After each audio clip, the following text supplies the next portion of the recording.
আচ্ছা, মূলত লেনদেন প্রাচীনকাল থেকেই শুরু হয়েছে। কোনো একটা ব্যক্তি, তারপর প্রতিষ্ঠান, এভাবে করে কিন্তু লেনদেনের উৎপত্তিটা হয়েছে মেনলি। আচ্ছা, মেনলি আমরা ব্যবসার দৃষ্টিকোণ থেকে লেনদেনটা কিরকম সেটা আগে এই চাপটা থেকে জানতে পারবো।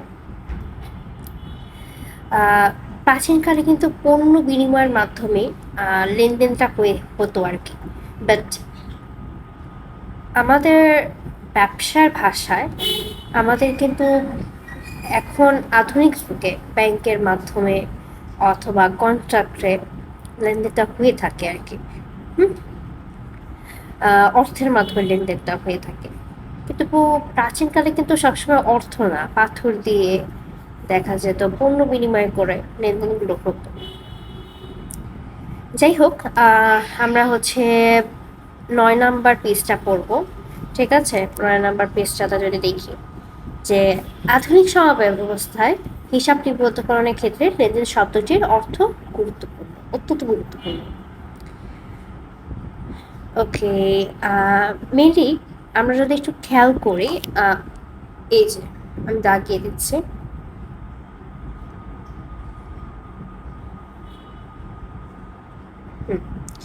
তোমরা সেকেন্ড লাইনে দেখতে পারবে এখানে যে অর্থের অঙ্কে পরিমাপযোগ্য যা ব্যবসায় আর্থিক অবস্থা পরিবর্তন করে সেই ঘটনায় লেনদেন হিসেবে হিসাবের বইতে লিপিবদ্ধ করা হয়।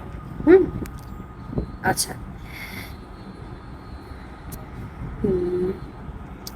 উদাহরণস্বরূপ বলা যেতে পারে সীমান্ত ট্রেডার্স 5,000 টাকা দিয়ে অফিসের জন্য যে আলমারি ক্রয় করলেন, আবার দোকান থেকে ফেরার পথে দুর্ঘটনায় আহত হলেন। উল্লেখিত দুটি ক্ষেত্রেই ঘটনার জন্ম হলো। এই যে অর্থের অঙ্কে পরিমাপযোগ্য ঘটনা যা ব্যবসার আর্থিক অবস্থা পরিবর্তন করে সেই সমস্ত ঘটনাই নির্দেশ হিসেবে বইতে লিপিবদ্ধ করা হয়। হ্যাঁ, এই যে কথাটা, এই কথাটা কিন্তু আমাদের ভালো মতো বুঝতে হবে।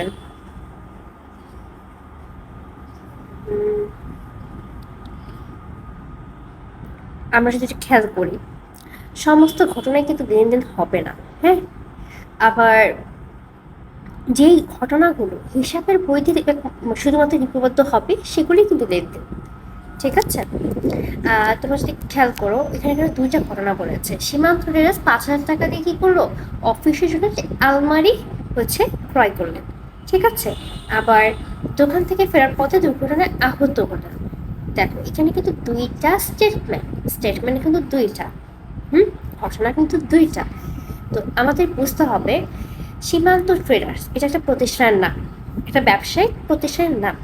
বললো কি 5,000 টাকা দিয়ে অফিসের জন্য একটা আলমারি করে করেছেন। এখন সীমান্ত ট্রেডার্স একজন ব্যবসা প্রতিষ্ঠানের নাম, তার প্রতিষ্ঠানের জন্য সে কত টাকার 5,000 টাকার আলমারি করে করেছে। আলমারি হচ্ছে কি আসবাবপত্র, তাই না? তো ব্যবসার জন্য যখন কোনো কিছু ক্রয় করা হবে তখন এটা কি হবে, ব্যবসায়িক লেনদেন।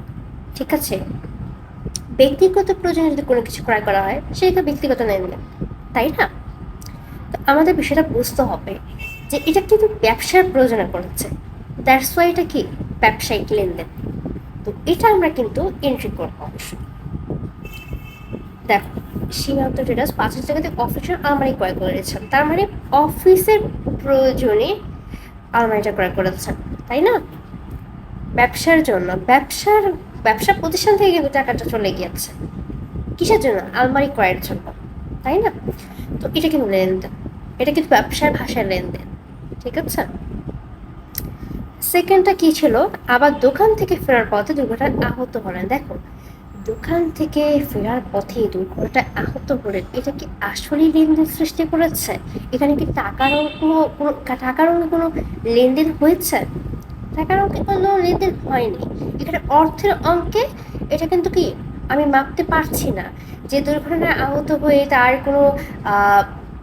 হয়ে এত টাকা লস হয়ে গেল বা এত টাকার হচ্ছে চিকিৎসা প্রয়োজন হলো তার, এরকম কোনো কিছু স্টেটমেন্টে লেখা নেই, তাই না? জাস্ট লেখা কি আছে, দোকান থেকে ফেরার পথে দুর্ঘটনায় আহত হলেন। এটা ইটস অনলি আ স্টেটমেন্ট। এখানে টাকার অঙ্কের কোনো পরিবর্তন ঘটেনি, এখানে টাকার অঙ্কের কোনো লেনদেন হয়নি, দ্যাটস ওয়াই এটা একটা লেনদেন না। ঠিক আছে, এটা একটা লেনদেন না।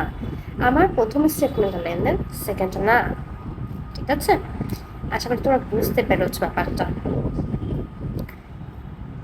তারপরে আমরা যদি পড়ি, এই যে এখানে কিন্তু ব্যাখ্যাটা দিয়ে দিয়েছে। উল্লিখিত দুটি ঘটনা, দুটি ক্ষেত্রেই ঘটনার জন্ম হয়েছে, কিন্তু প্রথম ঘটনায় যেহেতু অর্থের ধারা পরিমাপযোগ্য, ঠিক আছে, পরিমাপযোগ্য ব্যবসার আর্থিক অবস্থার পরিবর্তন করেছে, সেজন্য ঘটনাটি কি, প্রথম ঘটনাটি লেনদেন।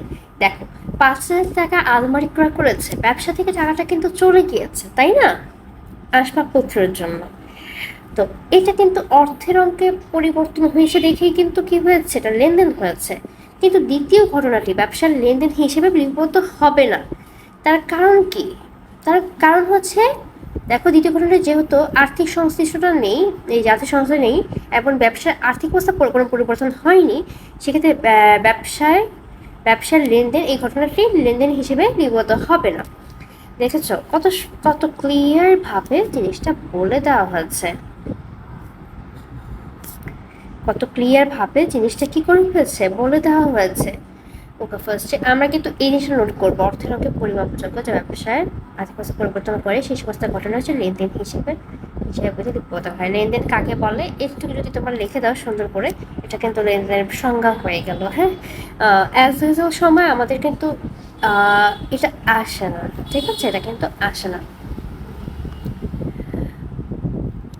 তাও তোমার লেনদেন কাকে বলে এটা জেনে রাখা প্রয়োজন আছে, ঠিক আছে।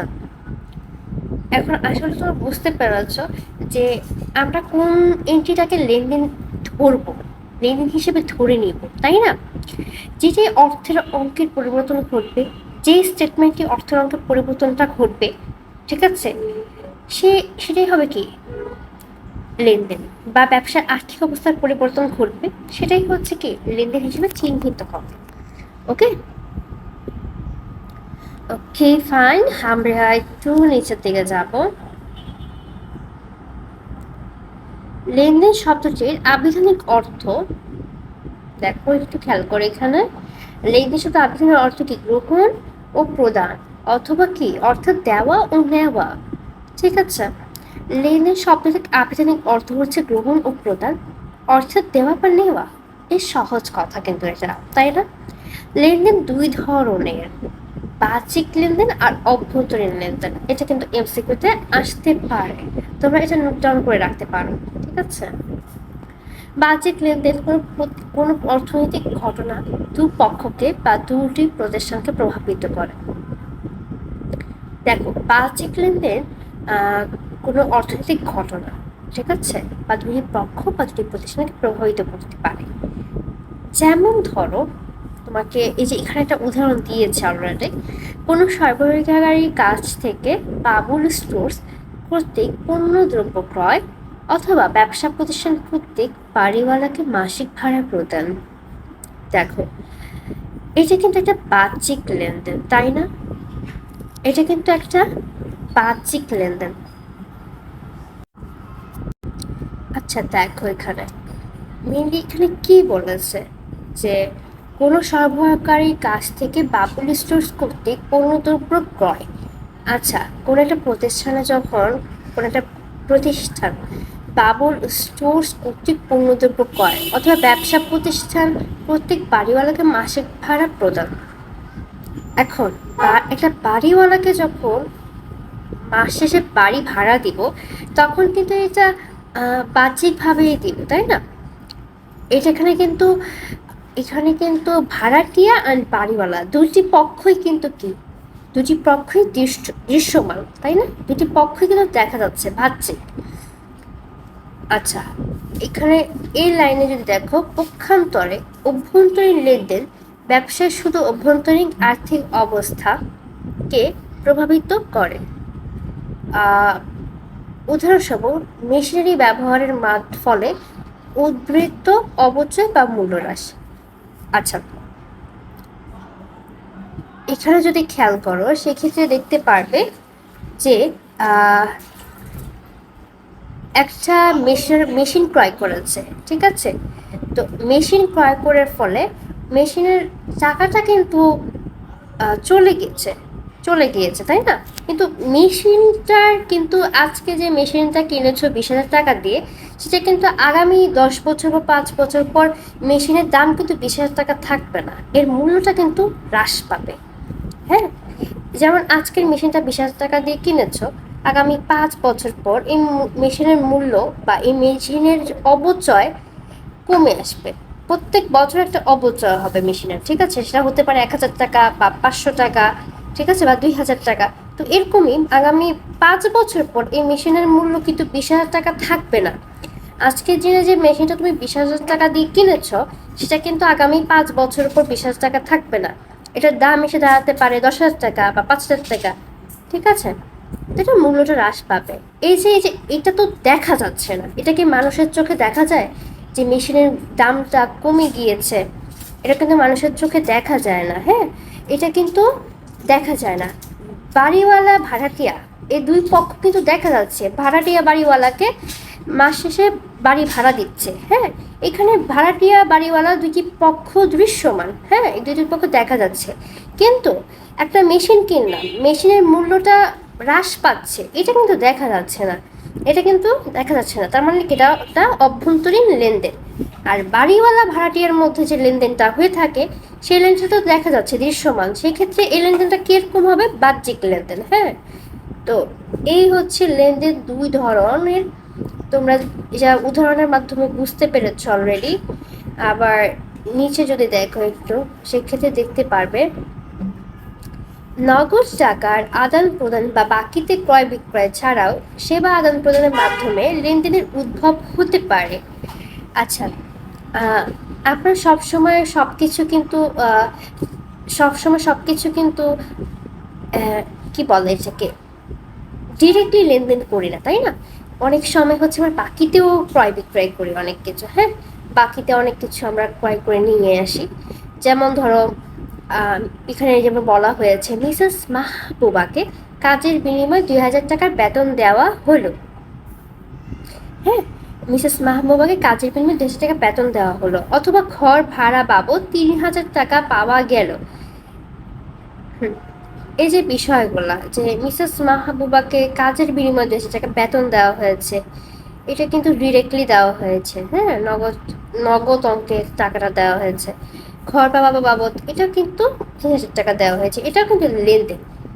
আবার যদি দেখো, দীর্ঘদিন সম্পদ ব্যবহারের ফলে, এই যে এই লাইনটাতে, দীর্ঘদিন সম্পদ দীর্ঘদিন সম্পদ ব্যবহারের ফলে যে মূল্য হ্রাস হয়, এর মাধ্যমে লেনদেনের সৃষ্টি হয়। ঠিক আছে? আচ্ছা, দীর্ঘদিন সম্পদ ব্যবহারের ফলে যে মূল্য হ্রাস পায়, এর মাধ্যমে কিন্তু লেনদেনের সৃষ্টি হয়। ঠিক আছে? যেমন কোনো একটা সম্পদ কিনে ফেললা, তার এই সম্পদের মূল্যটা কিন্তু ধীরে ধীরে হ্রাস পাবে। এটা কিন্তু অদৃশ্য, তাই না? তো এটার মাধ্যমে কিন্তু লেনদেনের উৎপত্তিটা হয়। অর্থের আদান প্রদান, তোমরা একটু নিচে দেখতে পারো, এই যে এখানে একটা লাইন আছে, একদম শেষ লাইন, যেটা অর্থের আদান প্রদান বা অর্থের মাপকাঠি পরিমাপযোগ্য কোনো ঘটনা বা সেবা আদান প্রদানের মাধ্যমে কোনো প্রতিষ্ঠানের আর্থিক অবস্থার পরিবর্তন ঘটলে এই সমস্ত ঘটনা বা আদান প্রদানকে লেনদেন বলা হয়। আচ্ছা, তোমরা একটা স্পেসিফিক সংজ্ঞা জানছিলা, তো স্পেসিফিক সংজ্ঞাটা কেমন হতে পারে?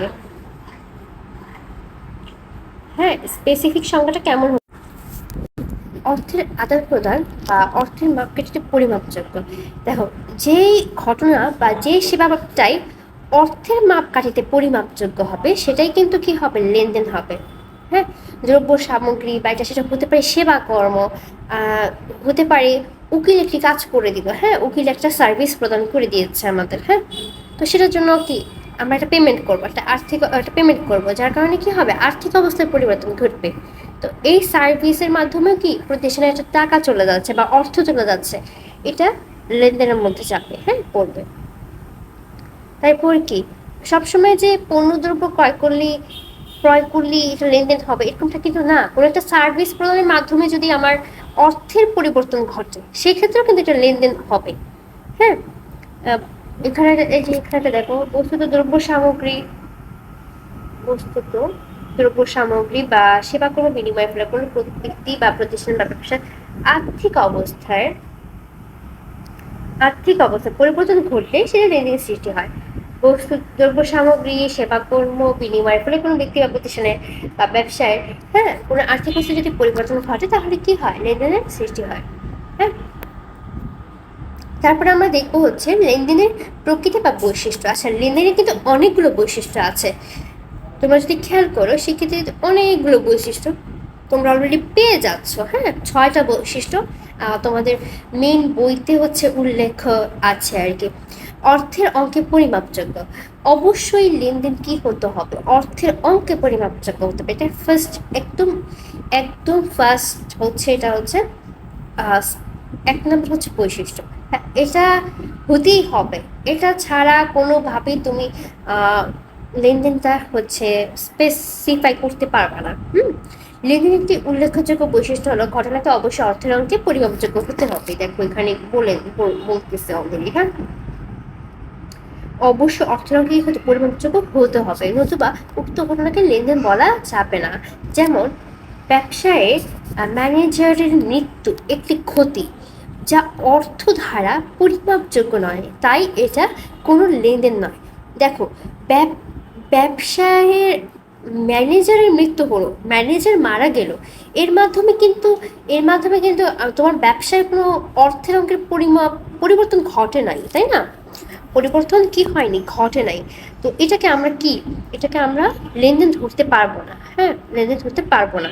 কিন্তু আগুনে পণ্য পুড়ে যাওয়ায় 20,000 টাকা ক্ষতি হলো, এটা কিন্তু লেনদেন, অবশ্যই এটা লেনদেন।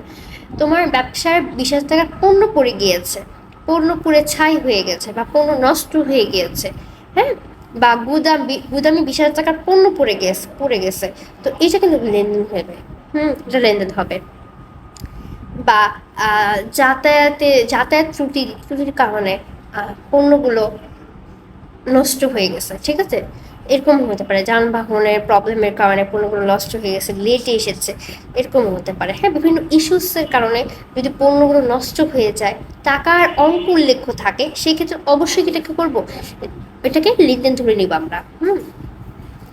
তারপর কি দেখো, আর্থিক অবস্থার পরিবর্তন। কোনো ঘটনা ধারা যদি কোনো প্রতিষ্ঠানের আর্থিক অবস্থার পরিবর্তন সাধিত হয়, তবে সেটিই লেনদেন হবে।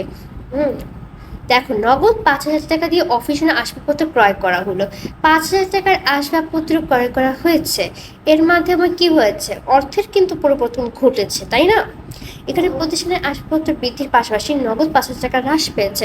একটা প্রতিষ্ঠানে আসবাবপত্র বেড়েছে, একটা প্রতিষ্ঠানের হয়তো আসবাবপত্র একটা ছিল, এখন আরেকটা ক্রয় করে আরেকটা বেড়েছে, কিন্তু 5,000 টাকা কিন্তু চলে গিয়েছে, 5,000 টাকা কিন্তু হ্রাস পেয়েছে।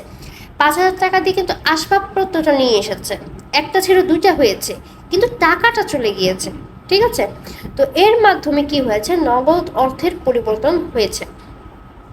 সুতরাং এই ঘটনা দিয়ে যেহেতু প্রতিষ্ঠানের আর্থিক অবস্থার পরিবর্তন এসেছে, সেহেতু কি এটা লেনদেন হবে, ঠিক আছে? 5,000 টাকার আসবাবপত্র ক্রয়ের অর্ডার দেওয়া হলো, এটি কোনো লেনদেন হবে না, কারণ কি এটার মাধ্যমে অর্থের আর্থিক অবস্থার কোনো পরিবর্তন ঘটেনি। এখন একজন বলল যে মিস্টার করিম 5,000 টাকার আসবাবপত্র ক্রয়ের ফরমাইশ দিয়েছেন, তার মানে কি, তার মানে এটা লেনদেন হয়েছে কি, হয়নি। এটা লেনদেন কি হয়েছে, না, হয়নি, ঠিক আছে? দেখো, 5,000 টাকার আলমারি ক্রয়ের ফরমাইশ দিয়েছে, এর মাধ্যমে কিন্তু লেনদেন হয়নি। ফরমাইশ মানে কি, অর্ডার করেছে, এটা কিনে নিয়ে আসেনি এখনো। হ্যাঁ, জাস্ট এটা একটা স্টেটমেন্ট, আমি একটা অর্ডার করলাম কাউকে, অর্ডার ফরমাইশ একটু পর্যন্ত, এটা কিন্তু কিনে নিয়ে আসা হয়নি। তো এগুলো একটু মাথায় রাখতে হবে। হ্যাঁ, একটু মাথায় রাখতে হবে। তো দেখো, 5,000 টাকা আলমারি ক্রয় ফরমাইশ দিয়েছেন, এটা কিন্তু কোনোভাবেই লেনদেন হবে না। আচ্ছা, থার্ড নাম্বার পয়েন্ট যদি দেখো, দ্বৈত সত্তা। প্রতিটি লেনদেনেই দুটি পক্ষ থাকতে হবে, এক পক্ষ সুবিধা গ্রহণ করবে, অন্য পক্ষ সুবিধা প্রদান করবে। কর্মচারীর বেতন দেওয়া হলো 5,000 টাকা, এখানে একটি পক্ষ বেতন খরচ হিসাব, আরেকটি কিন্তু নগদান হিসাব। দেখো, প্রত্যেকটা লেনদেনেই দ্বৈত সত্তা থাকবে, দুটি সত্তা থাকবে, ঠিক আছে? প্রত্যেকটা লেনদেনে একটা ডেবিট হবে, একটা ক্রেডিট হবে। একটা ডেবিট হবে, একটা ক্রেডিট হবে। প্রতিটা লেনদেনে একটা পক্ষ সুবিধা গ্রহণ করবে, আরেকটা পক্ষ সুবিধা প্রদান করবে। ঠিক আছে। দেখো, কর্মচারীকে বেতন দেওয়া হলো 5,000 টাকা। একটা কর্মচারীকে তুমি যখন বেতন দিবা তখন কি এটা বেতন হিসাব নামে, এটা একটা বেতন হিসাব নামে একটা এন্ট্রি হয়ে যাবে। কোথায়? তোমার হিসাবের বইতে। কোথায় হবে এন্ট্রি? হিসাবের বইতে এন্ট্রি হবে। কি হিসাবের বইতে দিবা? বেতন হিসাব নামে, বেতন খরচ হিসাব নামে। এটা কি হবে? খরচ যেহেতু ব্যয়, ব্যয় সবসময় ডেবিট হয়। ঠিক আছে, তো ডেবিট হবে। আর কর্মচারীকে বেতন দেওয়া হলো 5,000 টাকা। তুমি যখন বেতনটা কর্মচারীকে দিয়ে দিয়েছো, তোমার ব্যবসা থেকে কি হয়ে গেল? 5,000 টাকা চলে গেল। 5,000 টাকা কোথায় চলে গেছে? কর্মচারীর পকেটে চলে গিয়েছে। ঠিক আছে, তো কর্মচারীর পকেটে যখন 5,000 টাকা বেতন চলে যাবে, তখন কিন্তু তোমার কি ব্যবসার নগদ টাকাটা কমে যাবে। নগদ অর্থ যখন কমে যাবে তখন কি হবে? নগদান হিসাব ক্রেডিট হবে। নগদান হিসাব কি হবে? ক্রেডিট হবে। ঠিক আছে, তো এই দেখতে পাচ্ছ যে নগদ হিসাব কি বলো দেখি? নগদ অর্থ। ঠিক আছে, এই যে নগদ অর্থ যখন কমে যাবে তখন কিন্তু এটা ক্রেডিট হয়ে যাবে। ঠিক আছে, আমরা হচ্ছে 4 নাম্বার পয়েন্টটা পড়বো। 4 নাম্বার কি? 4 নাম্বার পয়েন্ট হচ্ছে স্বয়ংসম্পূর্ণ স্বতন্ত্র লেনদেনের আরেকটি উল্লেখযোগ্য বৈশিষ্ট্য হলো প্রতিটি লেনদেন স্বয়ংসম্পূর্ণ। প্রত্যেকটা লেনদেন হচ্ছে ইন্ডিপেন্ডেন্ট হবে। প্রত্যেকটা লেনদেন ইন্ডিপেন্ডেন্ট হবে, স্বয়ংসম্পূর্ণ হবে, অর্থাৎ একটি আরেকটি হতে সম্পূর্ণ আলাদা হবে। যেমন 10,000 টাকা পণ্য বিক্রয় করে 7 দিন পর টাকা পাওয়া গেল। 10,000 টাকার পণ্য বিক্রয় করেছে, কিন্তু এই টাকাটা কয়দিন পরে পেয়েছে? 7 দিন পরে পেয়েছে। এখানে কি হবে বলো তো দেখি? ধারে বিক্রয় হবে। ঠিক আছে, এটা কিন্তু একটা লেনদেন। 7 দিন পরে টাকা প্রাপ্তি আরেকটি লেনদেন। দেখো, 10,000 টাকার পণ্য বিক্রয় করে 7 দিন পরে টাকাটা পাওয়া গেল। 10,000 টাকার পণ্য বিক্রয় করে, এখন 10,000 টাকার পণ্য যে বিক্রয় করেছে এটা কিন্তু বাকিতে করেছে। হ্যাঁ, এটা কিন্তু কি করেছে? বাকিতে করেছে। বাকিতে করেছে, কিন্তু তুমি যদি একটু খেয়াল করো, বাকিতে করেছে একটা লেনদেন হয়েছে, আবার 7 দিন পরে যে টাকাটা পাওয়া গেল সেটা কিন্তু ব্যবসার কি নগদ অর্থে বৃদ্ধি ঘটেছে, তাই না? বাকিতে ক্রয় করে তোমরা পণ্যটা নিয়ে আসলাম, 10,000 টাকার পণ্য নিয়ে আসলাম। ঠিক আছে, সেক্ষেত্রে কি হবে? সেক্ষেত্রে কি হবে? আমার বাকিতে ক্রয় করে নিয়ে আসলাম, সেক্ষেত্রে বিক্রয়টা আমাদের যে বিক্রয়, ঠিক আছে, এই জিনিসটা বিক্রয়টা এটা আমাদের সবসময় ক্রেডিট থাকে। এটা সবসময় আমাদের ক্রেডিট থাকে। বাট আমরা যখন বাকিতে কোনো কিছু নিয়ে আসবো তখন কিন্তু আমাদের পাওনাদার সৃষ্টি হয়, যাকে আমাদের টাকাটা দিতে হবে। তো পাওনাদার সবসময় ক্রেডিট হয়, তো পাওনাদার হবে ক্রেডিট, বিক্রয় হবে ডেবিট। এটা একটা এন্ট্রি হলো, এটা একটা এন্ট্রি, একটা লেনদেন হলো। ঠিক আছে, কিন্তু 7 দিন পর যখন টাকাটা 7 দিন পর যখন ওহো 7 দিন পর যখন টাকাটা তুমি পাবা, ঠিক আছে, 7 দিন পর যখন টাকাটা পাবা বা দিয়ে দিবা, ঠিক আছে, 7 দিন পর যখন টাকাটা পাবা বা দিয়ে দিবা, সেক্ষেত্রে কি হবে বলো তো দেখি? আচ্ছা, 10,000 টাকার পণ্য ক্রয় করা হলো, 7 দিন পর টাকাটা পরিশোধ করে দেওয়া হলো। সেক্ষেত্রে তোমার লেনদেনটা হবে কিরকম? যে ক হিসাব ডেবিট আর পাওনাদার হিসাব ক্রেডিট। ঠিক আছে, আর আর যদি তোমার খেয়াল করে যখন টাকাটা তোমরা পরিশোধ করে দিবা তখন পাওনাদারটা কমে যাবে, সেক্ষেত্রে পাওনাদারটা ডেবিট হয়ে যাবে, টাকাটা হচ্ছে কি হয়ে যাবে? ক্রেডিট হয়ে যাবে। ঠিক আছে, এই যে দেখো, প্রত্যেকটা লেনদেন কি স্বতন্ত্র, স্বয়ংসম্পূর্ণ, প্রত্যেকটা লেনদেন হচ্ছে ইন্ডিপেন্ডেন্ট এখানে। হ্যাঁ, দৃশ্যমানতা। দেখো, 5 নম্বর ইন্টারনেট ছিল দৃশ্যমানতা। লেনদেন দৃশ্যমান অদৃশ্যমান উভয়ই হতে পারে। এই যে অবচয়, আসবাবপত্রের অবচয়, এটা কি দৃশ্যমান? এটা কিন্তু দৃশ্যমান, এটা অদৃশ্যমান লেনদেন। ঠিক আছে, কিন্তু এটা লেনদেন হয়েছে। যেমন আসবাবপত্র ক্রয় 10,000 টাকা, এটা দৃশ্যমান। বাট আসবাবপত্রের অবচয় 1,000 টাকা, এটা কিন্তু অদৃশ্যমান। ঠিক আছে, আর ঐতিহাসিক ঘটনা। ঐতিহাসিক ঘটনা যদি খেয়াল করো, এখানে দেখো, যে সকল আর্থিক ঘটনা পূর্বে ঘটে গেছে সেগুলি কি ঐতিহাসিক ঘটনা বলা হয়। ঐতিহাসিক ঘটনাকে লেনদেন বলা হয়। যেমন ভবিষ্যতে ঘটতে পারে এমন ঘটনা, আর্থিক অবস্থার পরিবর্তন সাধন করতে পারে, এগুলি কিন্তু লেনদেন হবে। যেমন অনাদি পাওনা সঞ্চিতি, বার্তা সঞ্চিতি, এগুলো কিন্তু লেনদেন। ঠিক আছে, আচ্ছা, হিসাব সমীকরণের প্রভাব। প্রতিটা হিসাব সমীকরণের প্রভাব দেখো, প্রতিটা লেনদেনই হিসাব সমীকরণকে প্রভাবিত করে। হ্যাঁ, লেনদেনের ফলে হিসাব সমীকরণের বিভিন্ন বিভিন্ন কি উপাদানের পরিবর্তন সাধিত হয়। সম্পদ ইকুয়াল টু দায় প্লাস মালিকানা সত্য।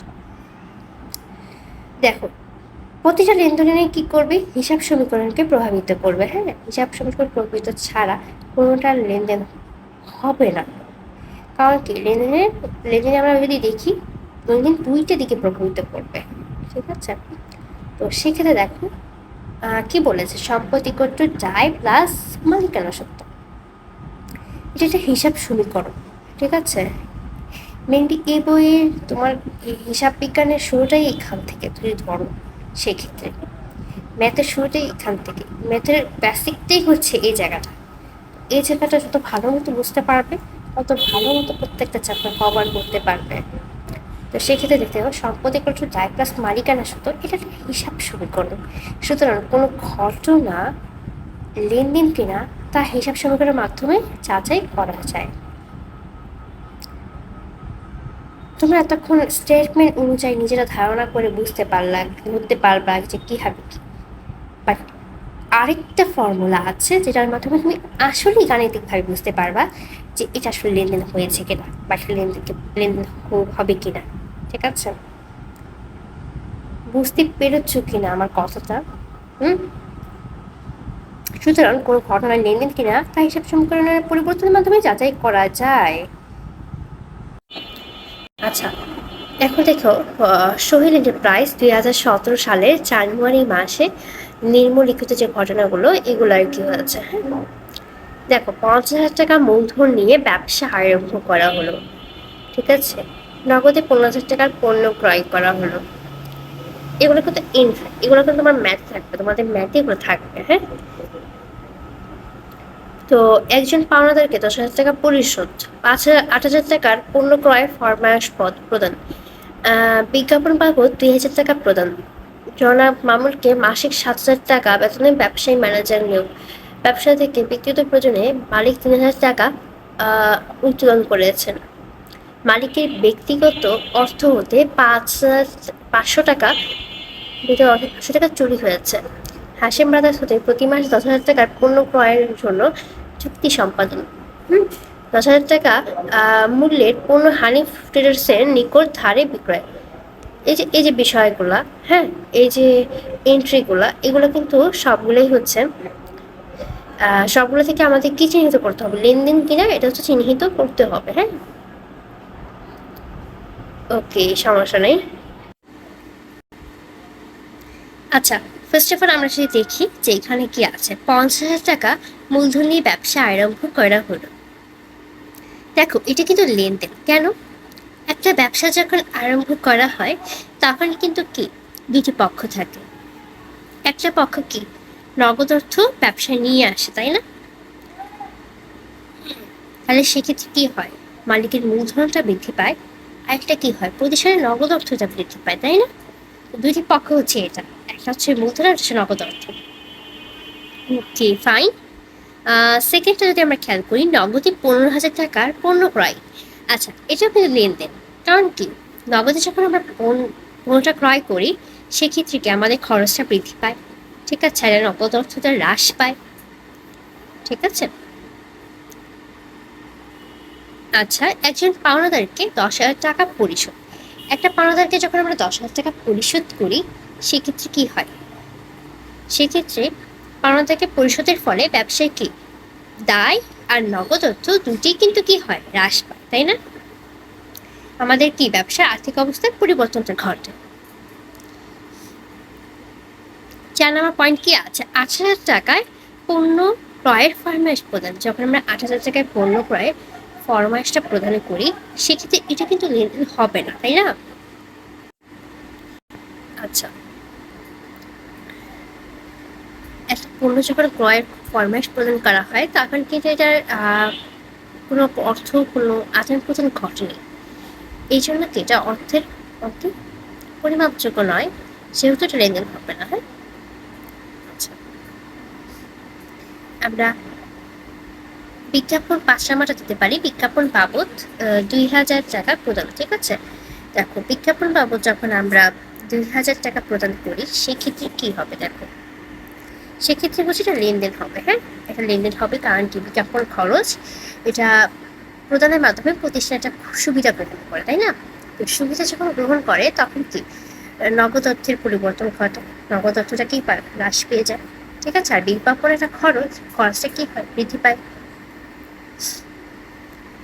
আচ্ছা, ব্যবসা থেকে ব্যক্তিগত প্রয়োজনে মালিক ৩,০০০ টাকা উত্তোলন করেছেন। এর আগে আরেকটা পয়েন্ট মিস করে গেলাম। ৬ নম্বর পয়েন্টটা কি, জনাব মামুনকে মাসিক ৭,০০০ টাকা বেতনে ব্যবসা ম্যানেজার নেয়।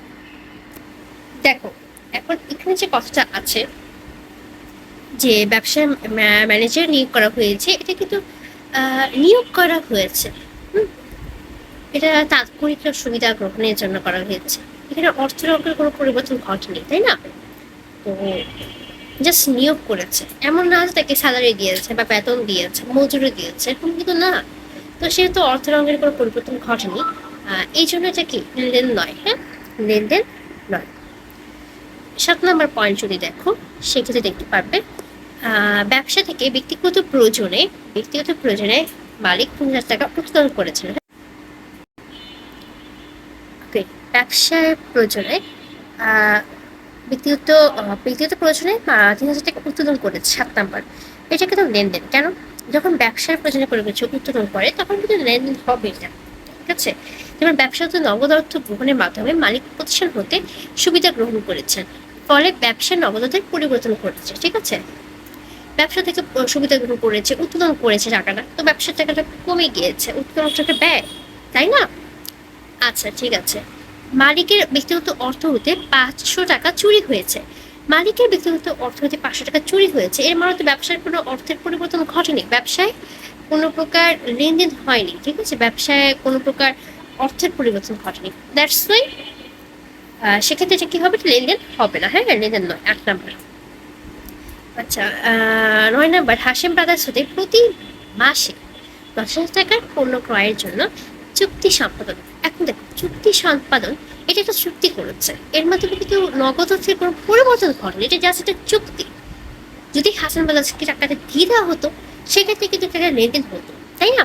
কিন্তু এটা লেনদেন হয়নি, কারণ এটা চুক্তি হয়েছে, জাস্ট ফরমাইশ চুক্তি, এগুলো এক ধরনের হচ্ছে স্টেটমেন্ট, কমিটমেন্ট, এগুলো তো লেনদেন না। এখানে তো টাকার অঙ্কের কোনো প্রকার আদান প্রদান ঘটে না। ঠিক আছে, এখানে এটা হচ্ছে জাস্ট একটা স্টেটমেন্ট, এটা বাট এটা লেনদেন না, এটা ব্যবসার অর্থের কোনো পরিবর্তন ঘটায়নি।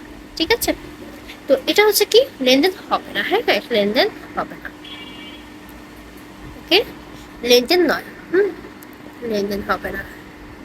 তারপর কি, হাসেম ব্রাদার্স হতে দেখো, হাসেম ব্রাদার্স হতে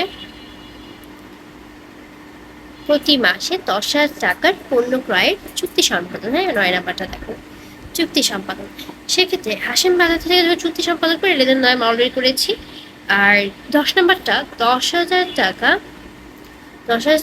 পণ্য ১০,০০০ টাকার পণ্য হানিফ ট্রেডার্সের নিকট ধারে বিক্রয়। আচ্ছা, ধারে যখন আমরা একটা পণ্য বিক্রয় করি সেক্ষেত্রে আমরা হানিফের নিকট থেকে একটা সুবিধা গ্রহণ করেছি। ঠিক আছে, একটা সুবিধা গ্রহণ করেছি প্রতিষ্ঠান, সেক্ষেত্রে এটা আমাদের আয়। ঠিক আছে, কিন্তু অপরদিকে এই টাকাটা আমাদের কিন্তু ইন ফিউচার দিতে হবে, তাই না? তো ইন ফিউচার দিতে হবে। ধারে পণ্য বিক্রয়ের মাধ্যমে হানিফকে সুবিধা প্রদান করেছেন। কি বলেছে, ১০,০০০ টাকা পণ্য হানিফ ট্রেডার্সের নিকট ধারে বিক্রয়। ধারে বিক্রয় করেছে, আমরা হানিফের থেকে আমরা ভবিষ্যতে কি এটা টাকা পাবো, বাট আমরা কি করেছি, আমরা হচ্ছে সুবিধাটা প্রদান করেছি, টাকা প্রদান করেছি হানিফ ট্রেডার্সকে। ঠিক আছে, ওকে, সেক্ষেত্রে এটা আমাদের একটা লেনদেন। অলরেডি 10টা হচ্ছে স্টেটমেন্টের হচ্ছে আমরা কি করে দিলাম, আমরা 10টা স্টেটমেন্টের হচ্ছে লেনদেন কিনা এগুলা জানতে পারলাম। ঠিক আছে, এগুলা হচ্ছে জানতে পারলাম। ওকে, ফাইন, সমস্যা নেই। হিসাব সমীকরণ, আমরা এখন হিসাব সমীকরণটা দেখবো। হিসাব সমীকরণটা একটু যদি খেয়াল করো, সেখানে দেখতে পারবে যে হিসাব সমীকরণে এ ইকুয়াল টু এল প্লাস এ হচ্ছে অ্যাসেট, এ হচ্ছে সম্পদ, আর এর হচ্ছে কি লাইবিলিটিস, এটা হচ্ছে দায়, আর এইটা হচ্ছে ইকুইটি, যেটা হচ্ছে মালিকানা সত্ত্ব। তো সম্পদ, এই সম্পদ বলতে বোঝায় যে যার মাধ্যমে কি, যেমন ধরো যেটা ব্যবসার জন্য, ঠিক আছে, যেটা ব্যবসার জন্য মুনাফা বয়ে নিয়ে আসবে, বা যেটা যেটা ব্যবসার জন্য, যেটা অর্থের পরিবর্তে আমরা নিয়ে আসি, ঠিক আছে, বা সম্পদ বলতে এমন একটা অর্থনৈতিক পরিসম্পদ যা কোনো ব্যবসায় মালিকানাধীন থাকে এবং যা মুনাফা অর্জনের কাজে ব্যবহৃত হয়, ঠিক আছে। এটা কিন্তু একটা সংজ্ঞা। দেখো, ও সম্পদ বলতে ব্যবসায় মালিকানাধীন আসবাবপত্র, দালান কোঠা, ঠিক আছে, যন্ত্রপাতি, এগুলা কিন্তু সম্পদ বলতে পারি। আসবাবপত্র, যন্ত্রপাতি, কলকব্জা, দালান কোঠা, তো অফিস সরঞ্জাম, সবকিছু আমাদের সম্পদের মধ্যে এগুলো, হ্যাঁ। আর দায় হচ্ছে ব্যবসার আর্থিক দায়বদ্ধতা, এটা তৃতীয় পক্ষের কাছে দায়বদ্ধ শুধুমাত্র টাকার জন্য, এটা কিন্তু একটা দায়, ঠিক আছে।